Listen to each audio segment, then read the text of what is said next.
Welcome back. Back to school now. First alert for your parents. If your child's an athlete, you'll want to hear this. New research says to expect more extremely hot days for school sports.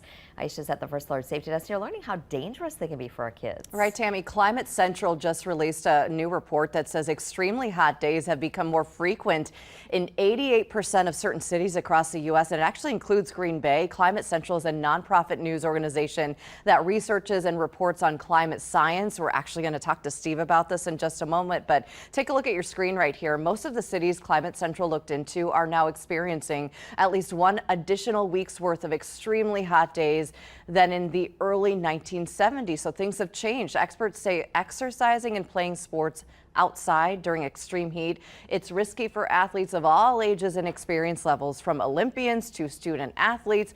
Officials say heat is the deadliest weather-related hazard in the U.S., and athletes are among the most at risk. Exercising or playing sports outdoors in extreme heat can add increased stress to your body, putting you at risk of dehydration and heat-related illness. The main concern, too, this is for parents. Kids and teens who play sports are more at risk from heat-related illnesses. That's because younger kids especially sweat less and acclimate to heat more slowly than us adults. Kids may also ignore those symptoms of heat stress or dehydration when they're playing outside. The CDC says heat-related illnesses are a leading cause of death or disability among high school and college athletes. Some of the ways to minimize that exposure to dangerous heat, some of the solutions for you this morning for parents and coaches and the athletes themselves. Experts say athletes should get a medical screening to make sure their bodies can handle that extreme heat. Also, the typical things like staying cool, hydrated. Climate Control says coaches and staff should get educated on prevention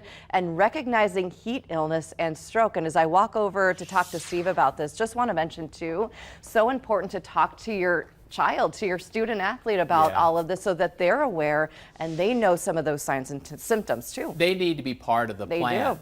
Kids need to be weather ready as much as the adults do. Yeah. And we all need to be weather ready for what's coming down the line here, Heat is Aisha. coming. Yeah, today's not too bad, a seasonable high of 79, but we're going to be rising through the 80s this weekend, and Monday when kids are going back to school in Green Bay and Pulaski and other districts have sports practices, the high temperature is going to reach 90 with heat indices in the mid 90s. Yes.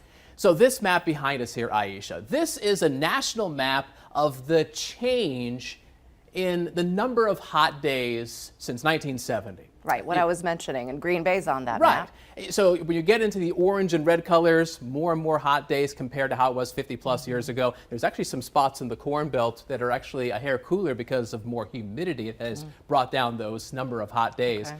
But as you were talking about, since 1970 till now, we have an extra 5 days where kids playing football, playing other sports, they're wearing all that heavy equipment, they're physically exerting themselves, they're running in that heat. So this awareness is important, especially because climate change is a real thing. The heat the next couple of days, you can't attribute that to climate change, but you can say that climate change increases the odds of these kind of heat waves lasting deeper into summer, into early parts of the school year. Good conversation. We got to keep our kids safe. We do. All right.